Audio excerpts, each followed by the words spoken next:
Good morning, everybody, and thank you so much for tuning in to the RW. I'm your host, Brandon Macy, and I am very excited to have somebody that I've had the opportunity to get to know in the last few years, get to work a little bit, refer business back and forth a little bit, and just, we were talking about this off camera, but our families kind of getting to know each other. You know, your dad is always talking about me and my boys fishing pictures and stuff like that, and he's on Facebook all the time, and I feel like we've been connected for a long time. But our very own Nicole Cummins, thank you so much for taking the time to be here today. Yes, thank you so much for having me. I'm very excited to be able to sit down with you for a little bit and kind of share what we've got going on and just all kinds of stuff. So, well, this is a crazy time, and let me say this: Nicole Cummins has her own brokerage right now, which is called True Houston. Yep. She was with Intero for a very long time, with Compass after that, and has been killing it in real estate for a very long time. Kind. You seriously, like I would always see you posting things, and back when I was in real estate, I worked on the title side, and then I was VP of a mortgage company for a little while. And so obviously when you get involved in that world, you start looking at who the producers are and who the people that are not just saying that they're doing business, but are actually doing business.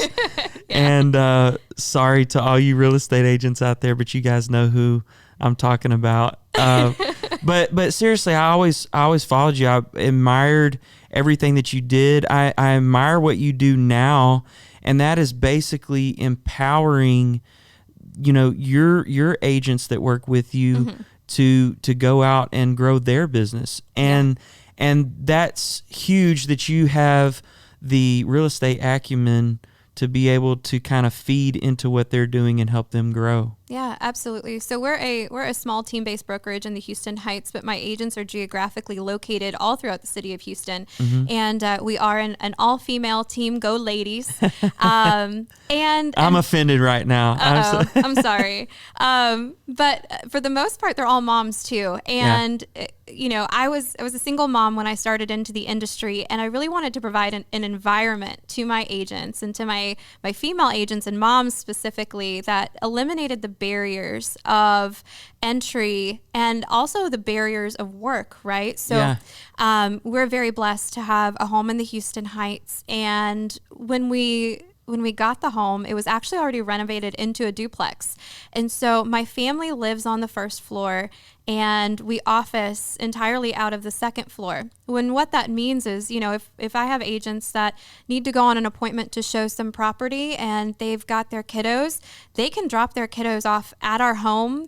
And we've got a girls' room, we've got a boys' room, we've got iPads, we've got my husband who will stay home and help the kids. And so it's been very awesome to watch the growth of my agents, because they don't have to worry about the cost of childcare or, you know, having to tote their kids along to appointments and feeling like they may be unprofessional because of it. That was something that was hugely important to me when I launched True Houston, was to really provide that for my women. Well, that's great, because, you know, there's a lot of single moms that are in real estate. It's something that you can kind of set your own schedule with. It's a great place for them to be able to make income and not be tied with, hey, I got to drive, you know, an hour across town and be in an office at 8 o'clock and clock in and clock out at a certain time. And now what we know, because we've been involved with real estate for a long time, is I think a lot of people look at real estate and go, oh, I could do that. You know, I mean, you hear it all the time. It's kind of a thing where everybody just feels like they can become a real estate agent. And I talked to people so many times, obviously did trainings, classes, so many things that we were doing, and realizing that a lot of real estate agents that had been in the business for a long time really didn't know what they were doing. And a lot of that had to do with the way they present themselves on social media, which is, I mean, you know, most business nowadays takes place online. When someone goes to look at a house, You can't go take pictures with your iPhone and expect, I mean, how many times have you seen it? Oh my gosh, that drives me crazy.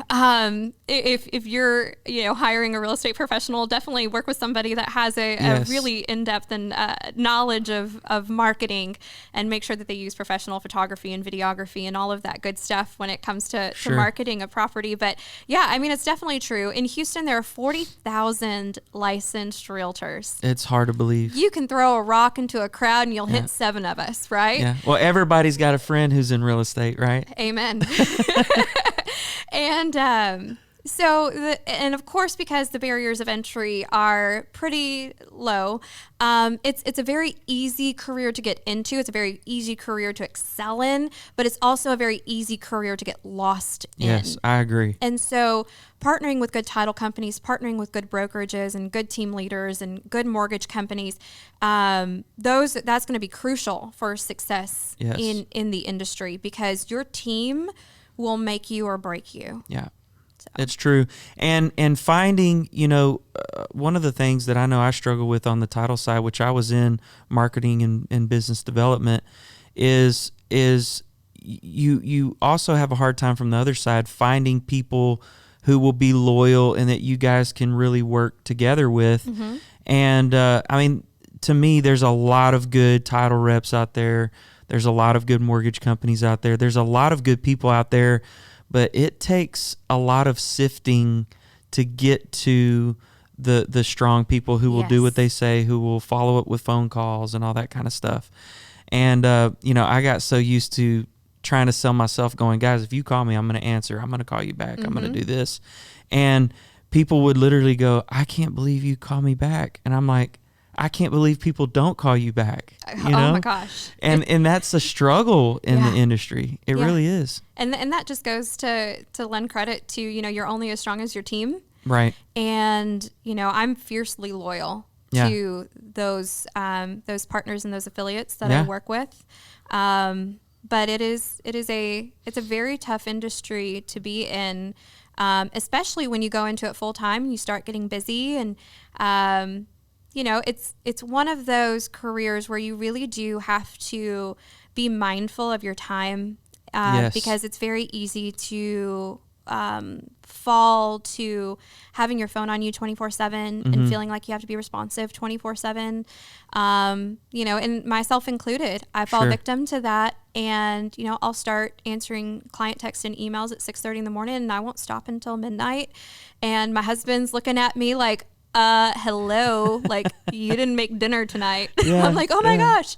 And so you really do have to be mindful of your schedule and of your personal time. And not only that, but mindful of, the fact that it is okay to take time for yourself. Well, and you have to. And one of the main things, when we were going around teaching classes to a lot of brokerages, and we taught it in Tarot and many of the offices around town, but we taught time management, because to me, that was one of the greatest challenges for a real estate agent, is managing your time and letting people, you have to control your own time. If you don't take that personal time in the evenings, people get burnt out. There are things that can wait until in the morning.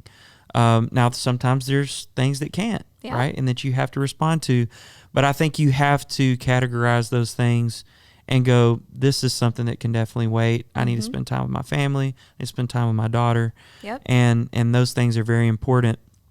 What are some of the changes that you're seeing right now with real estate? I know that it's still booming. I mean, they're selling like crazy. I've got a friend of mine that closed like 8 properties last month. And that's crazy. Yeah, I know. That's awesome. I know. So I know that there are people out there doing it. But what are some of the changes that you've seen in kind of the shift that this whole pandemic has brought on real estate? Yeah. So right now, I think the numbers for July will be out in a couple of days, but the numbers for June were really, really positive. Really, anything below $500,000 in the greater Houston market was just flying off the shelves. All of our listings that were sub 300, I mean, multiple offers within days on market. So for us, it's moving very well. The issue really right now is I think there's a lot of fear associated with having your home listed in the age of a pandemic, right? Letting people come in and out, and how do you sanitize properly for that? And so we are short inventory. Right now, our inventory year over year is down about 25%. Yeah. And what that means is if you go to sell your home right now, it will sell quickly, and we're really not seeing a decrease in overall purchase price. I think year over year it was down like 0.087%. So, I mean, literally nothing. Right. Now, the luxury market's been a little bit stagnant, but that's to be expected. I mean, people are not out right now buying $2, $3, $4 million homes. Right. But it is going back to business as usual for those families that are, looking to maybe move out of the city and get some space out in the suburbs. Right. Maybe they want that pool or that home office because they're working from home. Yeah. So those have been some of the shifts that we've seen also right now because of interest rates are crazy low. Yeah. Last Friday, they bottomed out at 2.98% for a 30-year fixed mortgage. And that was crazy. For a regular conventional mortgage. So VA is a little bit lower than that, which is an opportune time for our veterans to take advantage of home financing because interest is so incredibly low. The only caveat to all of that, right, the lack of inventory and then the length of contract time from beginning to end. Right. Because there's so many properties that are going under contract and so many folks are refinancing, that appraisal time, lag time is getting real long for us. Normally we could get those back in 7 to 10 days, and now it's taking sometimes upwards of 2 and 3 weeks. So wow. And we've seen that before, maybe not to that extent, but we've seen that happen before, and we've seen it where there hasn't been inventory as well. And one of the things that I know that it's happening from the builder side, a friend of mine was working for a builder. They laid off a ton of people when this first happened. And I know there's been many builders that have done that and basically halted projects that they were working on and stuff like that. So I know a lot of these neighborhoods, a lot of these builders, your mom works for a builder, so I know you've got your thumb on the pulse of all that, have either slowed down what they were doing. Some of them have stopped completely to try to see what's going to happen. So I know that when it comes to new inventory, that's definitely slowed down quite a bit. Yeah. And with COVID restrictions as well, when you're building a home, before you could have a couple different crews working on the home at once, right? Like if you had somebody up there putting roof decking on the roof and you had somebody inside doing sheetrock, that was totally fine. Right. Now, because of COVID, you can only have one crew in the home, on the home, at the home, at a time. And so it really does slow down the build time. But I will tell you. Well, and that's where they make their money, right? Yeah. Is by cranking those things out as fast as they can and getting them closed as fast as possible. The longer that inventory sits on the ground, they're losing money on that. Absolutely. Daily. Yeah. Absolutely. The one thing that I will say, though, is your entry-level homes, right? So your first-time home buyer product, that 150 to maybe 275 Do those still exist? They do. They do. My mama sells it starting at 194, I think. Well, there you go. Shout out to Mom. Shout out to Mary Lynn's, Catherine Biscamp, because she'll be very happy that I did that. And I'll have her write you guys a check. Great. That's awesome. But I know, you talked about prices coming up a little bit. Yeah. I know there was a time that there was a ton of inventory in that range, and it's definitely a lot less than it used to be. Yeah, you can hardly find anything, especially new construction. I do know that KB Home and Legend Home specifically had their best months on market ever through quarantine. Oh, wow. Which is definitely very interesting, but it just goes to show that there's so little going on market in terms of resale. Right. That, the buyers are having to go to new construction and they are having to wait out that 6 to 8 to 10 month build time in order to get into their homes. Yeah. Well, that makes sense. I know that, besides everything that you're doing, and I don't know how you do all the stuff that you do. We're going to talk about some more of the community things and things that you've done within the city of Houston. But I know besides everything you're doing with your brokerage, being a wife, being a mom, being a daughter, all that. You are also running for office right now with HAR. Yes. And that's very exciting. In fact, voting's going on today, right? Yeah. So voting opened today, July 27th. So whenever you guys are hearing this, voting will likely still be going on. So if you're a realtor member and you're listening to this, please, doesn't matter who you vote for. Yeah, just go vote, right? Yeah. So I am running for a board position for the Houston Association of Realtors, which is the largest trade organization in the state. There's 40,000 members. It's large, right? We spoke about that earlier. Yeah. And so I'm running to represent medium firms. So I have, like I said, I have that small independent boutique in the Heights. Medium firms is categorized as between 5 and 24 realtor members at the brokerage. And so that is who I'm looking to represent. And I'm really excited for the challenge and hoping that that the election goes well. And if it doesn't, then it's not going to discourage me from trying again. Yeah. So, well, like I said, I feel like you have been preparing for this. You know, you've been on many platforms speaking on behalf of brokerages and agents and doing all that. You've served on the state board for how long now? This will be my second year on the state board. Okay. So, I mean, you've done that for a very long time. And again, to me, and I'm not her campaign manager or anything. Do you want to be?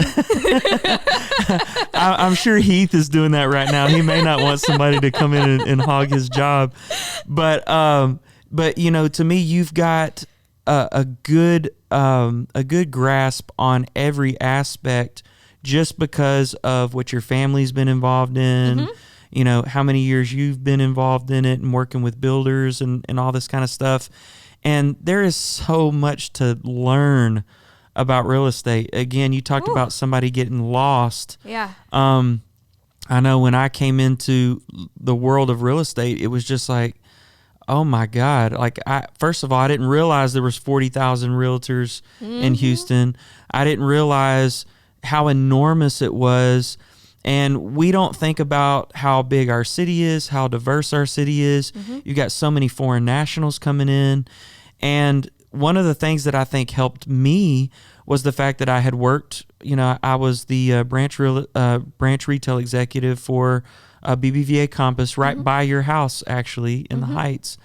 And so a lot of that from the finance side, I had to learn about foreign nationals and documents and all of this other stuff that I was learning. And so that helped me a lot to be able to understand, because every single person that you deal with, especially from a finance standpoint, it's like a snowflake, right? Everybody is unique. Everybody has this. Everybody gets paid some different way. They've got some stipend that's coming in. They got something that's not showed on taxes. How do we get this in? They had something way back in their past with credit. It's like, I mean, it's a lot. Yeah. It's so much to know. And when you're working with someone, whether it's buying or selling real estate, you're handling what is quite honestly their most important purchase of their life. Financially heavy purchase. Oh, absolutely. Right. And so really taking the time to sit down, and that was something that my parents have taught me from a young age, especially since, you know, Walter's been in the mortgage industry for forever, and my mom's been on the builder side now for almost 20 years, and I've been in the industry myself for almost 10. And really sitting down with them and understanding what those financial goals are, and being able to understand their story. Every client has a story and has a goal in mind, and understanding what that story is and making sure that you put the needs of the client first is so important. Well, and not try to, you know, push them into, you know, a pigeonhole, basically, that they're not ready for, and try to get them into something that they're not ready for. I know a lot of real estate agents will be like, oh, you're looking in the 150s? Well, let me show you this property that's 190. And that's not always beneficial when, first of all, somebody might end up stretching themselves too thin. I mean, what you know is, in the purchase of a home, just because you can afford that monthly payment, that's not all of it. No, there's a lot more involved. Yep. You know, first of all, you got property tax, you've got all these other things, but just owning a home is monthly expensive. I mean, and I'm not talking about, your energy and utilities and all that kind of stuff. I'm talking about what happens when this breaks and what happens when this goes bad and what happens when your warranty's out on your AC unit. I mean, there's a lot to it. And I think, if we don't educate people up front, they don't know that. And the last thing that you want to see is someone getting involved in something that they can't afford down the road. Absolutely. And I mean, I live in a 110-year-old house in the Heights, and trust me, I know about that home maintenance cost, because it's literally every other week in that house, something breaks. Well, I worked construction for a long time, and I think we've already covered about 20 of my jobs that I've had. It's because I'm a lot older than I look, I guess. But I worked construction for years, and that's honestly at the beginning of my whole work career. That's what I did the longest. Yeah. So I laid tile for 2.5 years. I roofed. I did carpentry work. Yeah. In Houston, trust me. I tell my boys all the time, especially, I'm like, guys, I worked for real, like where you're just sitting out in the sun from 7 a.m. in the morning until 7 at night, and where you're wringing your shirt out because there's so much sweat. And in Houston, it was brutal, but we worked a lot in the Heights. And again, as soon as you would go to do a remodel somewhere, you open the wall to realize that there's no copper in there. And, somebody decided to fix it. Somebody's uncle came in and did the plumbing, and it would be very interesting, to say the least. Oh, for sure. Every house in the Heights is interesting, to say the least. But that's what makes the Heights so cool, though, is the character in there. And that's one of the things that I enjoyed when I was working for BBVA Compass in the Heights, which I think they're now just called Compass, or now BBVA. Yeah.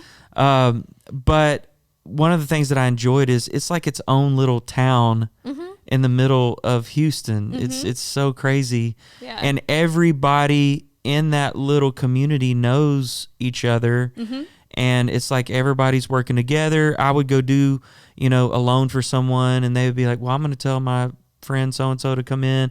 It was very connected, which is crazy because it's in the middle, kind of in the middle of Houston, Yeah. But it's so old. There's so much history there. It's a cool place. So much good food. Oh, so much good food. Yeah, there was a Cajun place that I used to eat at over there. We're going to get sidetracked. I can't remember the name of it right now, but I'll have to remember. It was so good. Oh. Little bitty hole in the wall Cajun place. Is it BB's? I can't remember. Oh. I can't remember. We'll talk. We'll have to go back to that off camera. But I'm excited about that. Hopefully, all that turns out well. Yeah, I'm very excited. Voting goes through August 4th, and so we'll know shortly after how that goes. But I'm just excited and honored and blessed at the opportunity to be able to serve my association and my industry in that capacity. So. Well, let me say this, Nicole. One of the things that has impressed me about you, and I've sent you several people that you've helped get into a home, and they all had the greatest things to say about you. But one of the things that I've appreciated about you is really your servant heart. And I mean that. In the time that I've gotten to know you, we've been involved in several things with the community. This last year, one of the things that just totally blew my mind was what you guys are doing with the Super Feast. Yeah.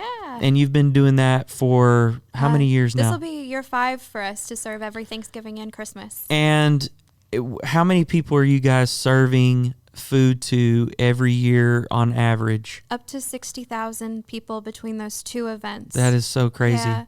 So that's through Citywide Clubs of Houston, which is a 501c3 that I had the opportunity to get involved with. And when you think about God laying the path for you to meet certain people and become involved in certain things, I just happened to be at a meeting for my very first Super Feast, and at that time, I was single mom. My daughter was with her dad that Christmas, and I wasn't feeling like myself. Yeah. And I was sitting in this meeting, and I was like, you know what? Like, I'm just going to go serve. I'm going to keep my mind and my heart busy and kind of just focus on others during that time. Right. And this gentleman sitting next to me, he's like, hey, so I know you're here. Like, what are you good at? What do you like to do? And I was like, well, I really like talking to people. Like, I'm good at that. Yeah. And he goes, so my dad's actually the organizer of this entire event. Our family's been putting it on now. And that's Pastor Woodard. Woodard, yeah. Right? So it was Pastor Woodard's son. Okay. And he was sitting right next to me. He goes, I want you to help me work the stage this year. And so work the stage is just bring up the elected officials and kind of make them feel comfortable and work with, sometimes we have celebrity guests and stuff that come in and kind of just help organize all of that. And I was like, oh my gosh, that would be wonderful. Like Yeah. it would give me it was great for giving me purpose, and it filled Sure. my cup. And ever since then, I've been hooked. So I worked that first Christmas, and then I've been back for every Thanksgiving and Christmas since then. We feed roughly 60,000 Houstonians over the course of those two events. Mm-hmm. You can come from any background. It doesn't matter if you're new to Houston or if you're in an underserved Houston community, or you just need somebody to love on you during the holidays. Anybody is welcome. And during the holiday season, especially Christmas, we have the ability to bring in toys for the kids. We have Yeah. Santa come Yeah. in, and every kid gets to leave with a toy. And then we do a lot of raffles for bikes. So we typically have anywhere between 800 and 1,200 bikes that are donated throughout the year that go towards the Super Feast event. I know we're going to need a lot of help from our community this year with the Super Feast, because I'm sure a lot of people are, number one, going to be financially challenged, but a lot of the organizations that help us meet those needs are also going to be financially challenged this Yeah. year. So it's really going to be an all hands on deck Where can push. where can you go if you want to be involved in that? Yeah, so you can actually go online to citywideclubs.org. Okay. And you can register to be a volunteer, or you can donate however you okay. want. Non-perishables are always a good idea for us.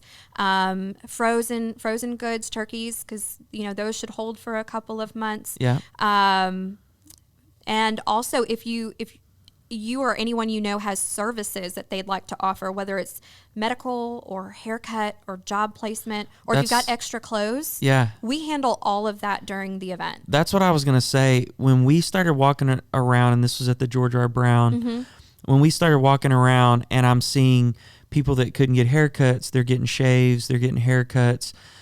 You have just tons and tons of clothes, toys for kids. There was bikes everywhere. Yeah. I mean, I'm just walking around looking at all this, and obviously everybody's getting a warm meal. We had the opportunity to get to serve people a little bit while we were there. And it was just, stuff like that to me, when you're involved in something like that, first of all, to me, there is nothing better than that you can do for yourself than serve someone else. We get so caught up in what's going on with me and what's going on with my world and Right. what little things, hashtag first world problems, am I facing? And you go and see these families that are coming through the lines. You can tell that maybe they haven't eaten recently. Yep. You can tell that maybe they're struggling financially. And there they are, entire families with their kids. You know that they're not going to get a hot, meal. Right. And able to serve those people, see them be with others, where they're able, like you said, to be loved on a little bit. It was so encouraging to me. And I told you last year, I said, I'm in for this every year. And I plan on doing that, and would like to get my kids to be involved in that too, because I think there's nothing better than we can teach our kids to serve in that capacity. Right. And not always be thinking about what am I getting, but what can I give someone else? And sometimes it's just a smile. I am good at talking to people, which I guess is why I'm doing this podcast. But I just enjoyed getting to crack jokes with people as they went through the line and making people smile and commenting on their shoes and, hey, it's good to see you, and oh, cute kid, and all this, and watching people's faces light up when you know that maybe they're facing a lot of darkness Yeah. in the rest of their life.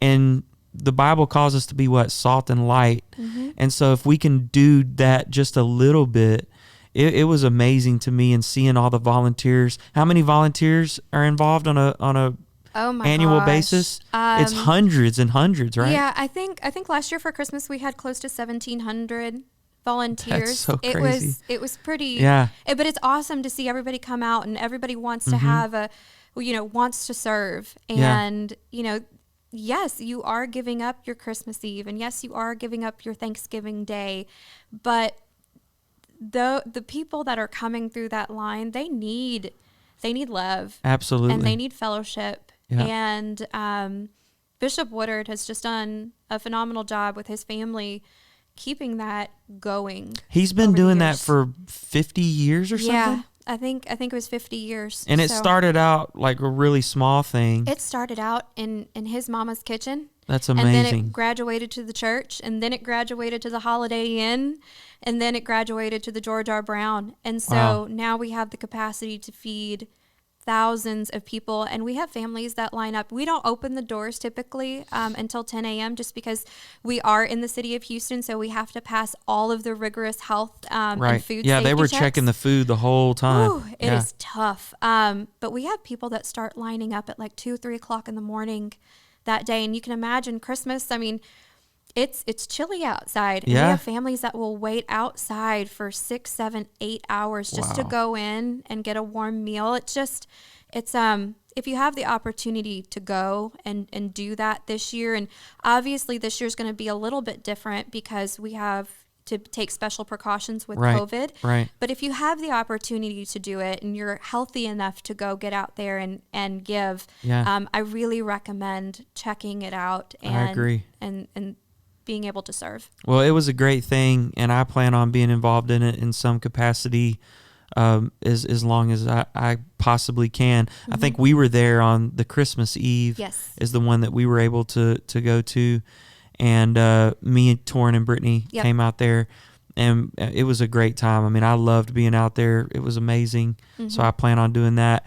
One of the other things that I wanted to talk to you about that, again, just speaks to you thinking of others all the time is what you did with the livestock show booths once it was shut down. And in fact, we were at the rodeo the day before it shut down. So we had tickets for later, but we always bring the kids and just do a big carnival day where we don't do anything but carnival. And so when we showed up, I was like, where is everybody? I mean, it's like a ghost town. It was a ghost town. Literally, we were walking around. They weren't opening the rides until like later in the day because so few people were coming. And I was like, that's when it settled into me that this whole COVID thing was real. Yeah. Because I saw it firsthand at the livestock show, where usually it was spring break week that we were there. Yep. And it's usually packed. Oh my gosh, you have to wait 20 minutes to get on a ride. Exactly. You can't even get on the tram. Yeah. And so it was so crazy. And then when they decided to shut it down, one of the greatest things was, what are these vendors going to do who literally make their annual living on the livestock show? Yeah. I mean, I know some companies who are represented who literally make millions of dollars just during the livestock show, and it's enough to keep them afloat for the whole year. And then you go and that's completely taken away from you. Yeah. So after the closure of the Houston Livestock Show and Rodeo, which I think for the greater Houston area was the first it was the first big aha moment that COVID was for sure was real, right? Like it wasn't just this disease that was in New York and might have trickled down. When they made that decision, obviously we were watching the news, and I saw, the vendors. They were told, hey, you've got 24 hours to get your stuff out of here.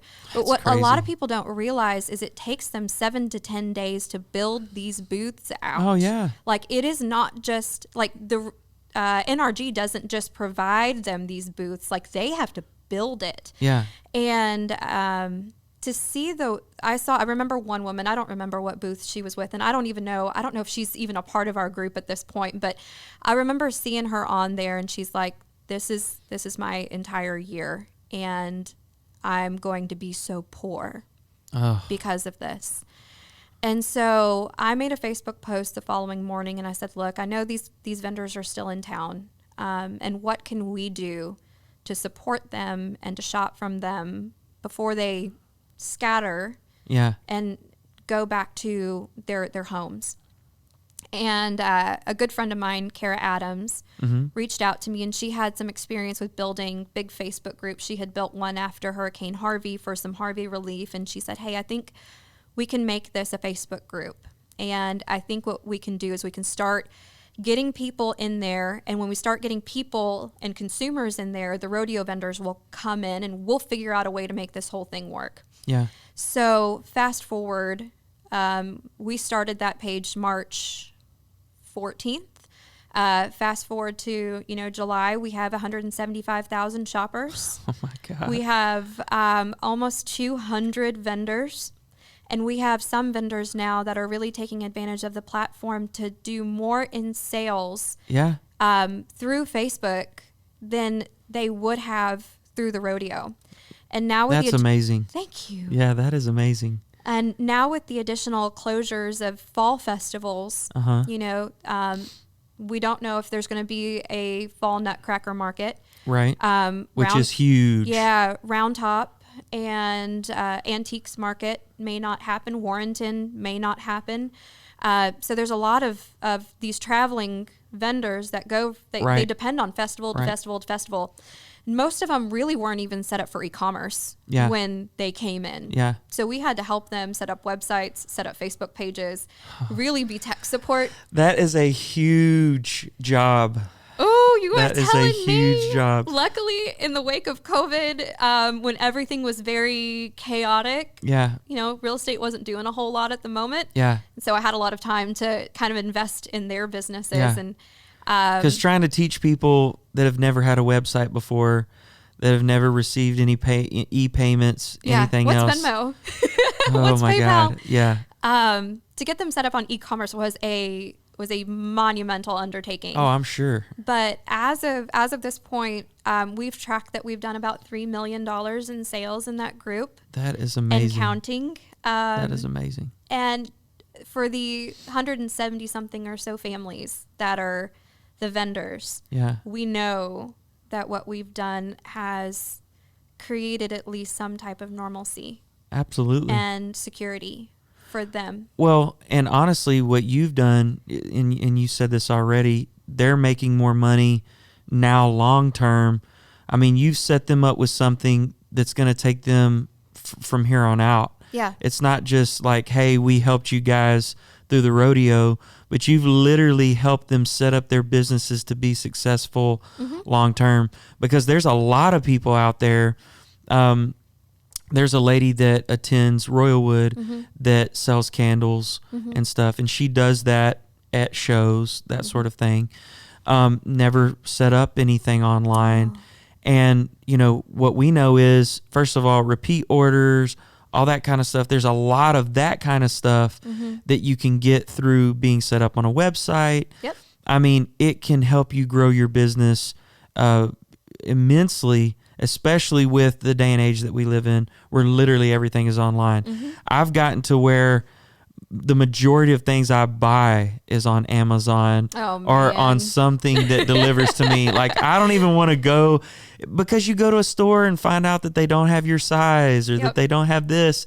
And online, it's always there. It's just there. It's just there, which is maybe a bad thing in some aspects. It's definitely a bad thing. It's introduced me to a lot of things I didn't know I needed it until I needed it. I'm sure there's a lot of people, especially during COVID with downtime, that are like, oh, I guess I'll just go on and do a little bit of shopping.